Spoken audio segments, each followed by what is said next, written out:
마크 트웨인이 쓴 톰 소여의 모험이라는 책이 있습니다. 그 책에 나오는 주인공인 톰 소여는 개구장이었죠. 말썽을 계속해서 피우다가 이모에게 큰 벌을 받게 됩니다. 그 벌은 울타리의 모든 담장에 페인트를 칠하라는 벌이었죠. 그때 톰 소여는 어떻게 했는가 하면 많은 친구들을 불러 모았습니다. 야, 너희들 심심하지? 우리 벽에다가 그림 한번 그려보자. 색깔을 한번 칠해보자. 그래서 좋겠다.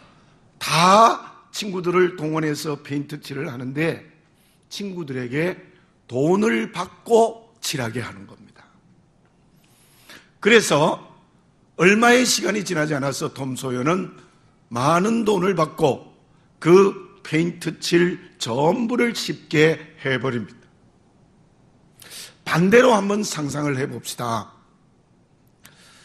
이모에게 그 어린 아이에게 그 페인트를 칠하라고 했으면 얼마나 힘들었겠습니까? 이걸 내가 어떻게 해? 아마 어린아이였던 그는 그 자리에서 울어버릴 수도 있습니다. 화를 낼 수도 있고 분노할 수도 있고 이모 나 못해라고 말할 수도 있을 것입니다. 놀러도 못 가고 이게 무슨 꼴이냐? 친구들이 나를 욕할 거야 라는 생각도 할 수 있을 것입니다. 세상에는 크게 보면 두 종류의 사람들이 있습니다. 한 종류의 사람은 어려운 환경과 잘못된 관계 때문에 근심 걱정에 얽매이는 겁니다. 그래서 나도 답답하고 그 사람을 만나는 다른 사람도 답답한 인생을 답답하게 살아가는 사람들이 있습니다. 그러나 또 한 종류의 사람은 톰 소여의 모습처럼 어떤 어려움이 있어도 관계의 힘듦이 있어도 지혜를 동원해서 그 문제를 쉽게 해결합니다. 그래서 어려운 문제에서도 자기의 마음도 시원하고 만나는 모든 사람들을 시원하게 해주는 사람이 있습니다. 가끔 우리는 이런 말을 듣지요. 사람은 좋은데 너무 답답하다. 그렇게 말하기도 하고 또 어떤 경우에는 사람은 별로인데 시원하기는 하네. 또 그렇게 얘기하기도 합니다. 그러나 오늘 예배하는 믿음으로 살아가는 저와 여러분, 사람도 좋고 시원시원한 사람이 되었으면 좋겠습니다. 오늘 본문의 말씀 15절에 이런 말씀이 나와요. 스데바나의 집이 있는데 그 스데바나의 집은 바울이 아가야에 복음을 전도하여 첫 열매를 맺은 사람이다. 그렇게 말하고 있고 17절에 보면은 내가 스데바나와 부드나도와 아가이가 온 것을 기뻐한다. 그 말씀도 기록하고 있습니다. 그리고 18절에 보면은 그들은 나와 너희 마음을 시원하게 해준 사람들이다. 그게 소개를 하고 있습니다. 특히 스데바나는 고린도 교회의 지도자였습니다. 아가야에서 전도에 바울이 첫 열매를 맺은 사람인데 그때 스데바나는 바울을 통하여 예수를 믿고 온 집안이 예수를 믿었습니다. 그 중에 본문의 말씀에서 부드나도와 아가이고가 소개되어 있는데 이 사람들은 스데바나의 집의 노예, 종이었다는 게 일반적인 생각입니다. 그렇다면 이 주인이었던 스데바나는 노예인 부드나도와 아가이오에게 복음을 전하여서 그들이 예수 믿게 했고 함께 신앙생활하고 함께 교회 생활하고 그리고 인격적으로 대우했다는 기록이 있습니다. 그런데 그 세 사람의 특징이 어떠했는가 하면은 바울인 나와 고린도 교회인 너희들의 마음을 시원하게 해주는 사람이었다. 그렇게 소개를 하고 있는 것입니다. 시원하다. 이 시원하게 한다는 그 말의 의미가 무엇이겠습니까? 시원하다는 그 어원적 의미를 통하여서 그 대상이 무엇이라고 말하고 있습니까? 오늘 본문의 말씀에 기록된 그대로 바울의 마음을 시원하게 해주고 고린도 교회 성도들을 시원하게 해주었다는 것은 만나는 모든 사람의 마음을 답답하게 해주는 것이 아니라 시원하게 해주는 사람이었다. 그렇게 볼 수 있고요. 그런데 이 시원하다는 말 자체가 푸시쾌라는 단어를 사용해요.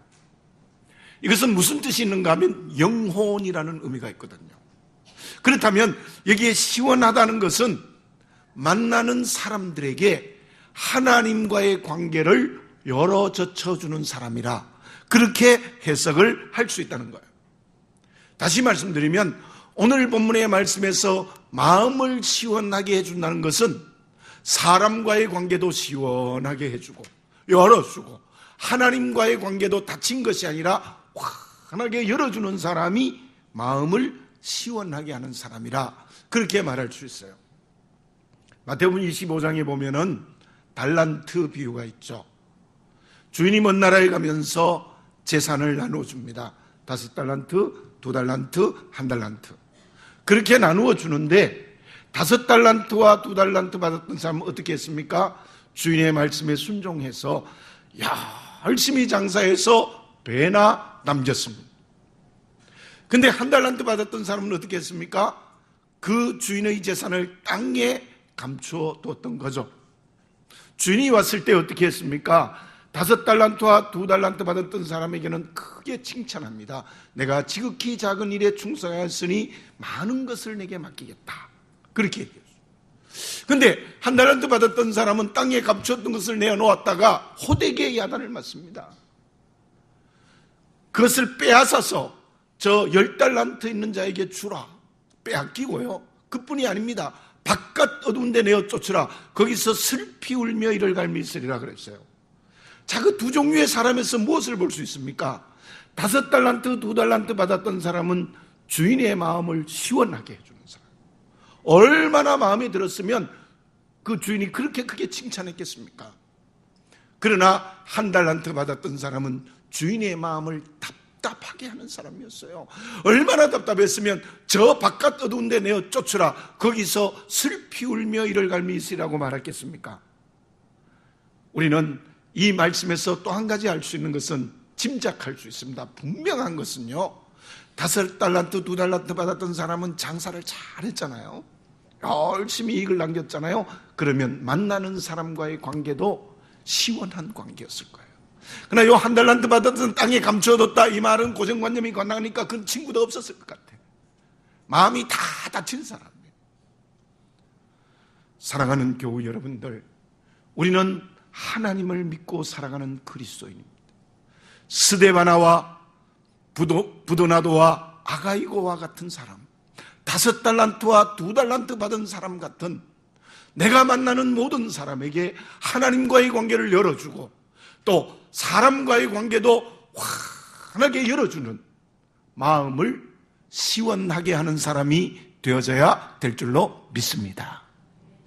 그런데 어떤 사람은 1달란트 받았던 사람들처럼 고린도 교회 성도들처럼 만나는 사람마다 하나님과의 관계를 닫아버리고 천국 문을 가로막고 그리고 이웃과의 관계도 다 닫아버리는 답답한 사람이 되어서는 안 되겠다는 겁니다.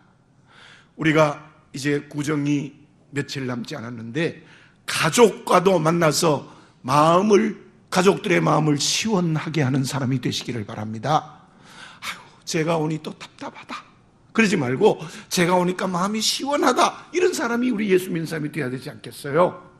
우리 모두 저를 포함해서 정말 만나는 사람마다 그 사람에게 하나님과의 관계를 열어주고 이웃과의 관계를 열어주는 마음이 시원하게 해주는 그런 그리스도인이 되어져야 될 줄로 믿습니다.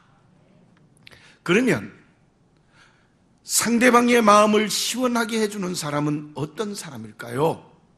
어떤 사람이 하나님과의 관계를 열어주고 사람과의 관계도 열어주는 정말 믿음으로 살아가는 사람이 될 수 있을까요? 대나무 중에 최고로 치는 상품이 모죽이라는 것입니다. 그런데 모죽은 씨를 뿌려놓으면 5년 동안 싹이 나지를 않아요. 전혀 싹이 나죠. 그런데 5년이 지나면 손가락만한 죽순이 나오는데 그 죽순이 하루에 70cm, 80cm잖아요. 그래서 6주가 되면요 30m가 되는 큰 대나무가 돼요. 참 신비하지 않습니까? 그런데 대나무를 연구하는 어떤 사람이 5년이 된 아직까지 싹이 나지 않은 모죽의 씨를 뿌린 곳을 땅을 파보았어요. 놀라운 걸 발견했어요. 그 5년 동안 그 뿌린 씨가 약 사방 10km, 사방 4km, 10리. 그 뿌리를 땅속에 꽉 뻗어 있는 거예요. 얼마나 놀라운 겁니까? 보이지 않는 곳에서 4km 되는 곳에 자기의 뿌리를 확 움직이게 해놨다는 거예요.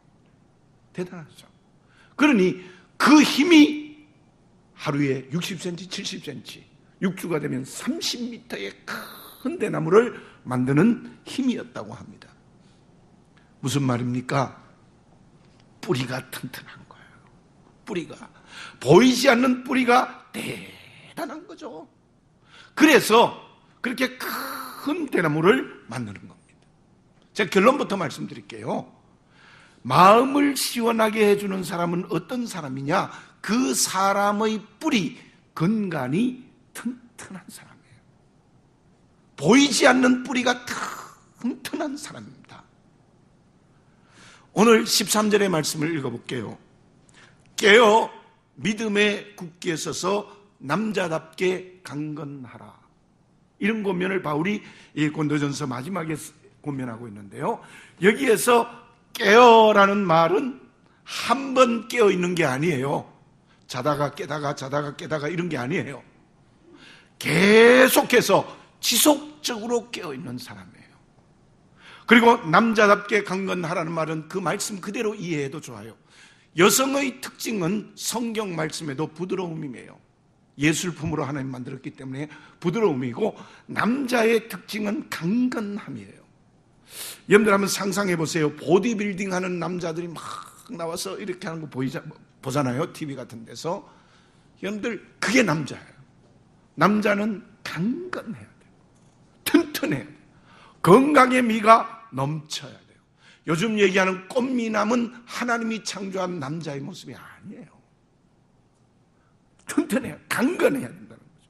근육질의 힘이 있어야 된다는 거죠. 그렇게 깨어서, 항상 깨어서 남자답게 강건하라. 그 말씀의 의미는 무엇인가 하면은 영적으로 강력한 힘을 가지라는 거예요. 성령의 능력이 충만하라는 거예요. 한 번 충만한 것이 아니라 항상 깨어서 영적 능력이 보이지 않는 내 기초로 튼튼하게 세워져 있어야 된다는 겁니다. 그 사람이 만나는 사람의 마음을 시원하게 해주는 사람이에요. 예수님이 시몬의 이름을 베드로로 바꾸어줬죠. 요한복음 1장 42절에 보면 예수님이 이렇게 말씀하십니다. 내가 요한의 아들 시몬이니 장차 게바라 하리라. 게바는 번역하면 페트라, 베드로라. 시몬일 때의 모습은 어떻습니까? 한마디로 말해서 답답한 사람이죠. 그 뿌리와 근간을 보십시오. 하나님의 영적 능력이 있습니까? 전혀 없습니다. 성령의 능력이 충만합니까? 그렇지 않아요. 아마 어릴 때부터 율법을 공부하기는 했겠지만 공식적으로 전문적인 율법 교육을 전혀 받지 않은 사람이 바로 베드로예요. 성격은 매우 급하고 다혈질이고 어디든지 주책 없이 끼어드는 성격이에요. 이 베드로가요, 어디든지 주책 없이 끼어들어요.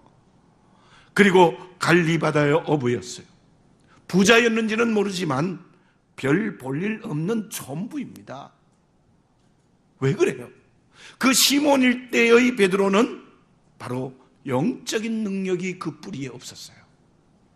정말 깨어 남자답게 강건한 힘이 그 기초에 없었다는 거죠. 그러나 베드로는 어땠습니까? 정말 베드로가 베드로의 역할을 하기 시작한 것은 마가의 다락방 이후라고 생각합니다. 그러나 그 전에도 한번 보세요. 3년간 예수님의 수제자로서 훈련받았죠. 그리고 예수님의 기적을 많이 봤습니다. 요한복음에 7가지인데요. 물에서 포도주 만들고 보리떡 5개 물고기 2마리로 5,000명 먹이시고 죽은 나사로를 살리고 왕의 신하의 병을 고치고 야이로의 딸이 죽었는데 살리고 엄청난 주님의 기적을 체험했습니다. 그리고 실제로 영적 능력을 받아서 전도하러 나가기도 했어요. 그런데 그 베드로가 마가의 다락방에서 성령을 충만히 받았어요. 정말 영적 능력의 사람이 되니까 한 번 설교하니까 3,000명이 회개하는 역사가 일어났어요. 그 후에 고넬료를 회개시키고 온 가족을 믿게 하고 또 로마에까지 복음을 증거하다가 거꾸로 십자가에 못 박혀 순교하는, 정말 이 베드로라는 사람은 가는 곳곳마다 하나님과의 관계를 열어주고 이웃과의 관계를 열어주는 마음을 시원하게 해주는 사람이었다는 거죠. 왜 그렇습니까? 그때 베드로는 성령의 능력이 충만한 영적 능력의 뿌리가 있었기 때문입니다. 저와 여러분들, 우리의 정체성이 무엇입니까? 나의 뿌리, 근간이 과연 무엇입니까? 세상의 것입니까? 돈입니까? 권력입니까? 집입니까? 지식입니까? 그 하나님 주신 것이라면 그것이 제대로 꽃이 피고 열매를 맺게 하기 위해서 어떻게 해야 되겠습니까? 우리는 보이지 않는 곳에 영적 능력이 뿌리 깊게 내려 있어야 됩니다. 모죽처럼 정말 4km를 뻗어나가는 뿌리를 만드는 것처럼 우리 보이지 않는 부분에서 성령의 능력, 영적 능력, 남자답게 강건하여 깨어있는 영적 힘이 힘이 있어야 되는 거예요. 그래야 만나는 사람을 시원하게 해주는 거예요. 그렇지 못하기 때문에 만나는 사람마다 답답하게 만드는 거예요. 언제나 하나님이 내 앞에 계셔야 됩니다. 내가 그 하나님의 뒤를 따라가는 순종하는 사람이 돼야 되지, 우리는 거꾸로 내가 앞에 가고 예수님 질질 끌고 다녀요. 그 영적 능력이 없는 사람이에요. 기도해야 됩니다. 기도에서 가장 중요한 것은 하나님의 뜻대로 살아가겠습니다, 아멘, 이렇게 내 마음과 전인격적인 무릎을 꿇는 게 기도예요. 기도를 통해서 제목의 응답도 받지만 정말 베드로처럼 나는 죄인입니다, 나를 떠나소서라고 말할 수 있는 무릎을 꿇어서 하나님 앞에 겸손한 그릇이 되는 거예요. 말씀을 읽고 묵상하고 또한 선포되는 하나님의 말씀을 들으면서 하나님이 주시는 말씀이면 순종하는 거예요. 하나님을 앞세워야 됩니다. 하나님의 뜻대로 기도하는 사람, 말씀을 읽고 듣고 묵상할 때마다 그 말씀에 순복하는, 영적으로 정말 깨어 남자답게 강건한 튼튼한 뿌리가 있어야 돼요. 튼튼한 뿌리가. 여러분들, 한국교회가 잘못한 것 중에 한 가지가 있어요. 제자 훈련을 한 것은 참 좋습니다. 근데 제자 훈련을 하니까요, 그 제자들이 교만해져요. 이상해요. 성경을 많이 알면 겸손해져야 되는데 자꾸 교만해져요. 심지어 목사님 설교까지도 무시하는 그런 쪽으로 가는 사람들이 있대요, 실제로요.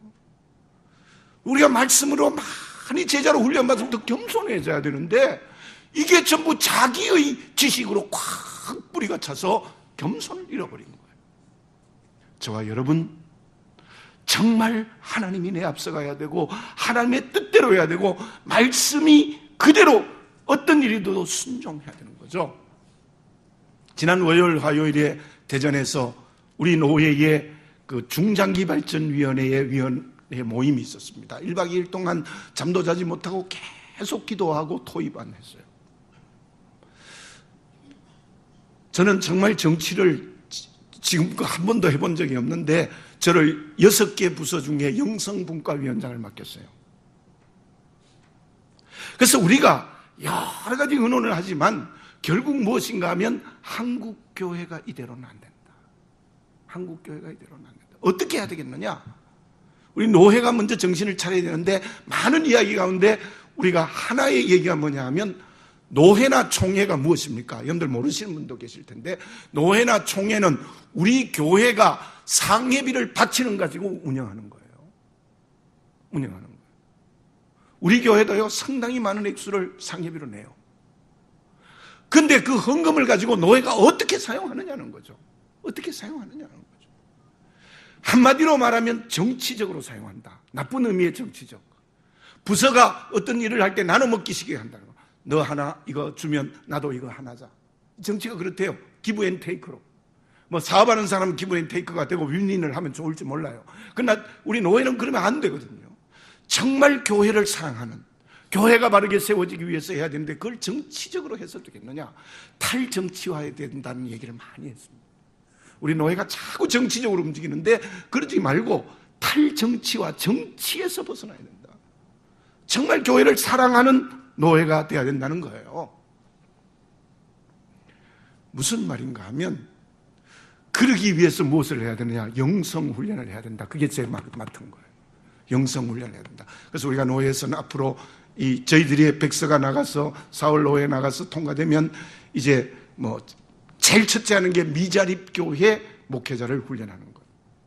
우리 노예는요 300여 개인가 교회가 있는데 70%가 미자립이에요. 한 50명 이하 모이는 교회. 여러분들 굉장히 많습니다. 적은 교회가요. 우리나라의 80%가 제대로 자립 못한다 그러잖아요. 여러분들 큰 교회가 많은 줄 알죠? 우리 노예 교회가 300여 개가 있는데 우리 교회가 한 12번째쯤 돼요. 그러면 아시겠죠? 그러면 얼마나 미자립 교회가 우리나라에 많다는 걸. 막 큰 교회가 있으니까 많을 것 같죠? 몇 개 안 돼요, 큰 교회가. 그러니까 미자립 교회 목사님들이 먼저 깨어야 된다. 정말 정신 차려야 된다. 그걸 위해서 영성훈련하자. 그런 얘기를, 많은 얘기를 했지만 거기서 우리가 얘기한 게 탈정치화 하자는 거예요. 인위적으로 네 하나 줄게, 내 하나 할게. 이런 식으로 노회가, 총회가 움직이면 안 되고 교회도 움직이면 안 되죠. 사위면 몰라도. 정말 하나님 앞에 성령으로, 영적 능력으로 해야 되지 그걸 정치적으로 해서 되겠습니까? 이 고린도 교회가 이 편지를 받고도 변화되지 않았죠. 변화되지 않았죠. 그러나 이 스데바나와 부드나도와 아가이고는 어떻게 지도자가 되어 사람을 시원하게 했는가 하면 그들은 영적 뿌리가 건강했다는 거예요. 남자답게 깨어 있었다는 거죠. 하나님은 지렁이 같은 야곱을 타작하는 기계로 만들었다고 말씀하고 있지 않습니까? 우리가 시몬을 베드로로 만든 것도 마찬가지입니다. 야곱을 이스라엘로 만든 것도 마찬가지입니다. 그 모든 이유가 어디에 있느냐? 영적 뿌리가 튼튼하고 남자답게 깨어 강건하면 지렁이 같은 우리를 타작기계 추수하는 그릇으로 사용하시는 큰 역사가 일어날 수 있을 줄로 믿습니다. 추수하는 기계, 타작기계가 뭡니까? 그 사람이 마음을 시원하게 하는 사람이죠. 존 F 케네디는 이런 말을 했습니다. 우리는 훗날 역사의 심판대 앞에서 이런 질문에 대답해야 한다. 우리는 참으로 용기 있는 사람이었느냐? 우리는 참으로 진실한 사람이었느냐? 유명한 케네디의 말이죠. 저는 이 말을 바꾸어서 저와 여러분들에게 말하고 싶습니다. 너는 우리가 언젠가 하나님 심판대 앞에 설 겁니다. 천국에 가서 하나님 앞에 설 겁니다. 너는 이 세상에 살아가면서 사람을 시원하게 했느냐? 사람을 답답하게 했느냐? 저와 여러분들, 우리는 그때 하나님 앞에 어떤 대답을 할 수 있을까요? 기도해야 됩니다. 하나님을 앞세워야 됩니다. 정말 말씀이면 어떤 상황, 여건, 손해 상관없이 순종하는 겁니다. 이런 영적 뿌리가 튼튼해질 때에 우리는 하나님과의 관계를 열어주고 이웃과의 관계를 열어주는 마음을 시원하게 하는 그리스도인이 될 수 있을 줄로 믿습니다. 그러면 영적 능력이 남자답게 강건하여 깨어있는 사람이 되어서 사람들을 시원하게 하는 그리스도인에게 구체적으로 실천하는 덕목이 있습니다. 그것이 무엇입니까? 초기 로마 시대에는 전차 경주가 있었어요.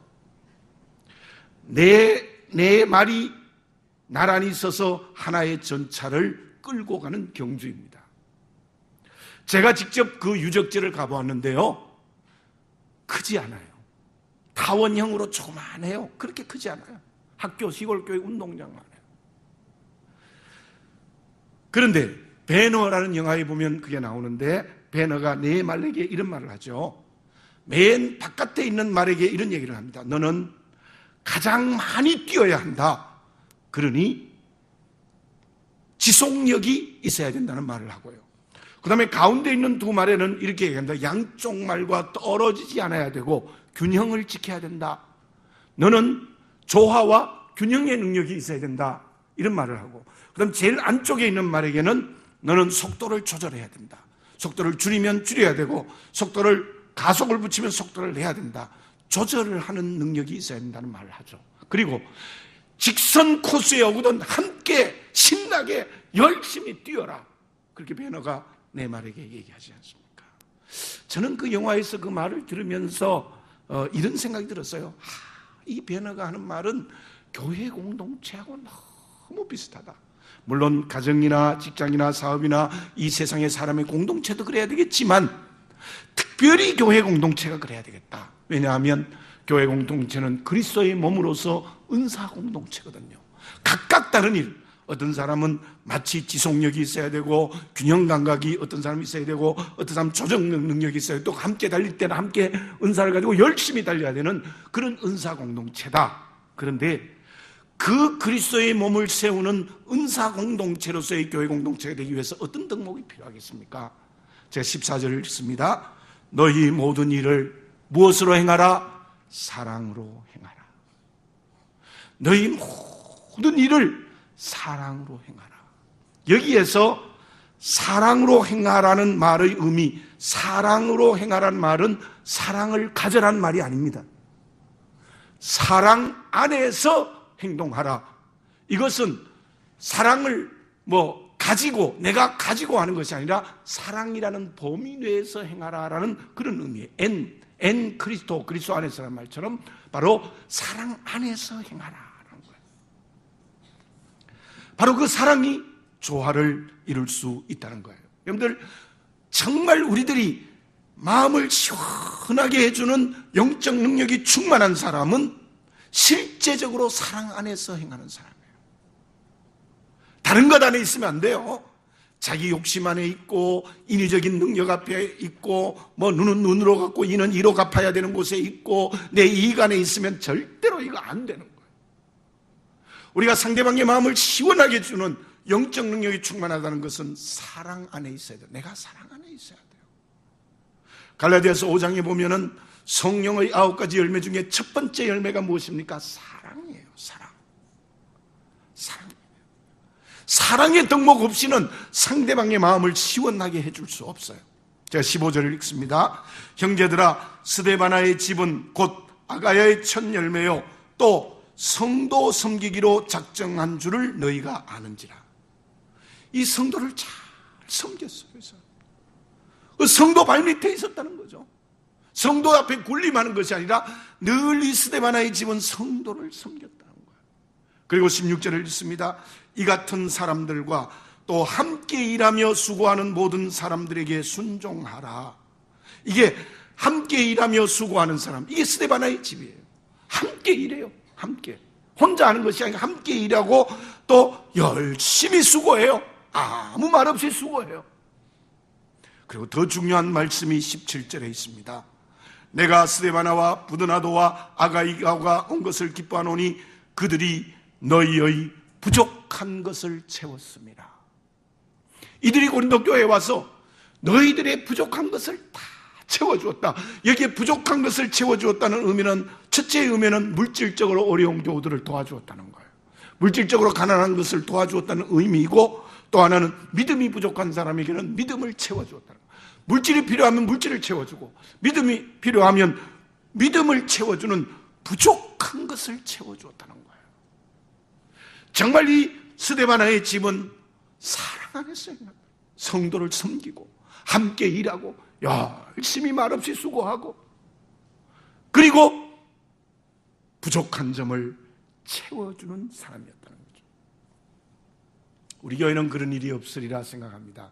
지난번 교회에 제가 목회할 때 당회에 가장 큰 문제가 되었던 게 무엇이냐면, 워낙 우리 교회 학교가 그때는 많았어요. 중등부도 2부서가 있었으니까요. 그래서 예배를 4부로 드렸습니다만 그 교회 학교는 9시 반, 11시 반에 교육관에서 움직이는데 그 2시간 타임에 2부서가 바뀌는데 바뀔 때마다 문제가 생기는 거예요. 들어가는 사람들은 우리가 교사회의도 했는데 한 15분 전에도 내줘야 되는데 왜 안 내어주느냐, 막 이게 야단이고, 그 다음에 또 그 사람들 아직 마치지도 않았는데 시간이 15분 남았는데 우리 아직 정리하고 회의해야 되는데, 이게 싸움이거든. 실제로요. 여러 부서에 실제로 언성이 높아져요. 그게 당회 문제거든요. 그게 부서이기주의, 부서이기주의. 상대방의 부서 전혀 배려하지 않는 거예요. 내 부서만 붙든다는 거죠. 이것이 어떻게 오늘 본문의 말씀과 연결이 되는 겁니까? 교회 안에서 부족한 점을 채워주라. 근데 한 5분만 손해보면 될 걸. 그거 안 해요. 서로 안 해요. 안 돼. 절대로 안 돼. 이게 예수 믿는 사람이 사랑 안에서 행하는 겁니까? 함께 일하는 겁니까? 수고하는 겁니까? 부족한 것을 채워주는 겁니까? 섬기는 겁니까? 우리가 교회 안에서부터 이런 사랑 안에서 행하는 게 살아있어야 되는 거죠. 여러분들, 누가와 데마가 다른 점이 무엇입니까? 누가와 데마가 다 같이 바울의 동력자였어요. 그러나 데마는 결국 그 동력을 끊어버리고 세상으로 가버렸다는, 함께 일하지 않았어요. 바울을 섬겨야 되는데 그것도 안 했어요. 그러나 누가는 끝까지 바울 곁에 있었죠. 누가만 나와 함께 있는, 끝까지 바울을 섬겼어요. 지금 옆에서 건강하지 못한 바울을 위해서. 여러분, 정말 사랑 안에서 행합니까? 사랑이란 말은 너무 많이 하고 있는데, 그는 교회 안에서 특별히 성도를 섬겨야 돼요. 함께 일하고 말없이 수고해야 돼요. 부족한 점을 채워줘야 돼요. 이런 스데바나의 집이 되는 역사가 우리 모두에게 일어나야 될 줄로 믿습니다. 김종혜 씨가 쓴 그대 앞에 봄이 있다는 시가 있습니다. 제가 전문을 한번 읽어보겠습니다. 제가 근간에 읽어서 감동이 되었던 겁니다. 우리가 살아가는 일 속에 파도 치는 날, 바람 부는 날이 어디 한두 번이냐. 그런 날은 조용히 닻을 내리고 오늘 일을 잠시라도 낮은 곳에 묻어두어야 한다. 우리 사랑하는 일 또한 그와 같아서 파도 치는 날, 바람 부는 날은 높은 파도를 타지 않고 낮게 밀물져야 해. 사랑하는 이여, 상처받지 않는 사람이 어디 있으랴. 추운 겨울 다 지나고 꽃피는 차례가 바로 그대 앞에 있다. 저와 여러분, 우리는 천국이라는 꽃피는 봄날의 희망을 가지고 살아가지 않습니까? 그렇다면 오늘 정말 상처를 받았다 할지라도 그 상처를 치유하고, 특별히 관계에서 정말 이 사람의 시처럼 낮게 낮아지는, 저도 목회자로서 계속 그게 되뇌어집니다. 낮게 밀물 지어지는, 물이 나가는 것처럼 착 낮아져. 그럴 때 우리는 정말 사랑을 할 수 있지 않을까? 그때 진정 사랑이 실천되지 않을까라는 생각을 다시 한번 해봅니다. 고린도전서 13장 13절을 너무나 잘 알고 있습니다. 믿음, 소망, 사랑, 이 세 가지는 항상 있을 것인데 그 중에 제일은 무엇이라고요? 사랑이라. 우리가 진정 우리와 만나는 모든 사람의 마음을 시원하게 하는, 하나님과의 관계를 열어젖히고 이웃과의 관계를 열어젖혀주는 그런 사람이 되자면 영적 능력이 충만한 뿌리가 있어야 되고, 그 가지와 줄기는 바로 사랑이어야 된다. 그때 우리는 만나는 모든 사람을 시원하게 해주는 역사가 일어날 수 있을 줄로 믿습니다. 그때 결과는 어떻게 되어지겠습니까?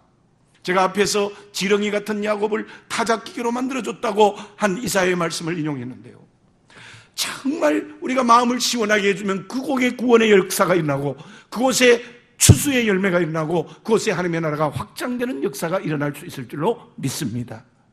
뿐만이 아닙니다. 오늘 본문의 말씀 16절을 읽어보면 이 같은 사람들과 또 함께 일하며 수고하는 모든 사람에게 순종하라는 말씀도 있고, 그 다음에 18절을 읽습니다. 그들이 나와 너희 마음을 시원하게 하였으니 그러므로 너희는 이런 사람들을 어떻게 하라고요? 알아주라. 이런 사람을 알아주라. 이 알아주라는 말을 좀 확대해서 해석하면, 우리가 마음을 시원하게 해주면 하나님이 우리를 알아주실 줄로 믿습니다. 뿐만이 아니라 정말 그렇게 끝까지 인내하며 가면 사람들도 나를 알아주는 축복의 길을 걸어갈 수 있을 줄로 믿습니다. 아마 지어낸 이야기일 겁니다. 이런 이야기가 있습니다. 이제 야구 경기가 벌어졌는데 9회 말 투아웃 만루예요. 1대0으로 지고 있습니다. 이제 안타만 치면 이길 수 있어요. 그런 상황. 초구를 비쳐가 던졌는데 한순간으로 치기 좋은 공이 들어왔어요. 그런데 가만히 서 있는 거예요. 감독과 선수들이 이게 왜 치지 않느냐, 아마 왜 치지 않느냐, 근데 가만히 서 있는 거예요. 두 번째는 바깥쪽으로 약간 안쪽으로 들어오는 스트라이크, 그것도 치기 좋은 공이었어. 그것도 안 치고 서 있어요. 그래서 세 번째 공도 또 한복판에 칠 수 있는 좋은 공이 들어오는데 안 치고 스트라이크 됐어. 졌어요. 물어봤어요, 감독이. 너 도대체 선수냐? 세 공 다 잘 칠 수 없는 공인데 왜 안 치느냐 그랬더니 이런 말을 했대요. 감독님, 저는 투수가 던지는 공은 보이지 않고 25일 날 월급날만 생각났습니다. 그렇게 얘기했대요. 예, 만든 얘기겠죠. 무슨 말인가 하면 우리가 보이지 않는 걸 봐야 되는데 자꾸 눈에 보이는 것 붙들고 있어요. 이거 쳐야 되는데 돈, 월급 받는 거 생각하는 거예요. 전부 눈에 보이는 게 집착하는 거예요. 여러분, 우리는 정말 영원한 천국에 꼽히는 봄이 있다는 그 희망을 가지고 오늘을 살아가는 그리스도이라면 상대방을 만나는 사람마다 그 마음을 시원하게 해주는 사람이 되어서 거기에 구원의 열매가 드러나고 하나님이 나를 알아주고 사람들이 나를 알아주는 그 생명의 길을 걸어가는 우리들이 되어야 되겠고, 특별히 이번 명절에 만나는 사람마다 예수 믿는 사람으로서 마음을 시원하게 해주시는 여러분들이 되어지시기 바랍니다. 기도드리겠습니다. 사랑하는 아버지 하나님, 감사합니다. 오늘 저희들 함께 모여 말씀을 읽었습니다. 말씀을 들었습니다.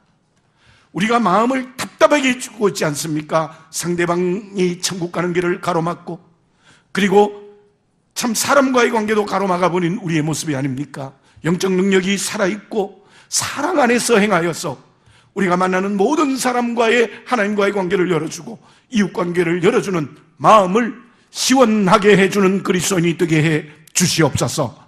아버지 하나님, 상대방의 마음을 답답하게 해주는 사람이 아니라 상대방의 마음을 시원하게 해주는 살아있는 삶이 있는 그리스도인이 되게 하여 주시옵소서.